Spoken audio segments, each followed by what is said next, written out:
grounding foot roll. So this is an amazing exercise that is very, very basic to allow you to focus on getting your foot grounded to the floor. So I find that doing this before a workout really helps you connect to the ground. So if you just stand here, just let your shoulders drop, and what I want you to do is just pay attention to, okay, how do I feel standing on the ground? So the big thing with this grounding exercise is really bringing self-awareness to how my head feels, my shoulders feel. Do my shoulders feel in front? Do they feel heavy? Are they near the ears? Where are my hands hanging? Are they in front of my shoulders, or sorry, in front of my thighs, beside me, or even behind me? Are my knees locked out? Where are my feet pointing? Are they pointing out, pointing straight? So just be mindful of what's going on right now. Now what I want you to do is you're going to take a lacrosse ball or a tennis ball, preferably something a little bit harder. So what you're going to do is you're going to put the ball right at the base, so right behind the toes. What I want you to do is push down 3 times. We're going to go 1, 2, 3. Then I want you to push hard and roll the entire foot. 2, 3 times. Now you're going to go middle of the foot. Again, push 1, 2, 3. Then roll, pushing hard. Roll the whole fascia on the bottom of the foot, and then you're going to go put the ball right at the base of the heel.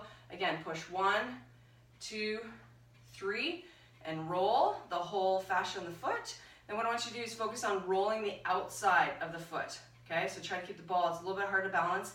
If you need something to balance, that's cool. So you're going to roll the outside of that foot. Okay, so out of those 3 spots, at the top, the middle, at the bottom, which one is the most tender? So you're going to go back to that spot. What I want you to do is you're going to push and hold, and then I want you to flex and extend the toes. So point the toes down, point the toes up.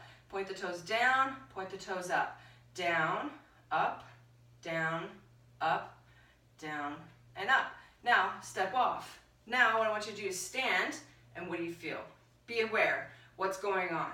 Okay, so really what you should be feeling, it almost feels like you're standing, your foot's floating a little bit, but you feel like your foot's pushing and it's deeper into the floor. It's actually getting longer. You feel yourself, the whole leg's getting a little bit longer, and you're actually feeling a little bit more flow through the hip and all the way up into the shoulders, into the, back to the brain, okay? So that's what's grounding. That's what the key is, grounding. So what you're gonna do is do that on the other side, and then there's more exercises to follow. So this is a great place to start to help you connect and bring self-awareness to your body and before a workout.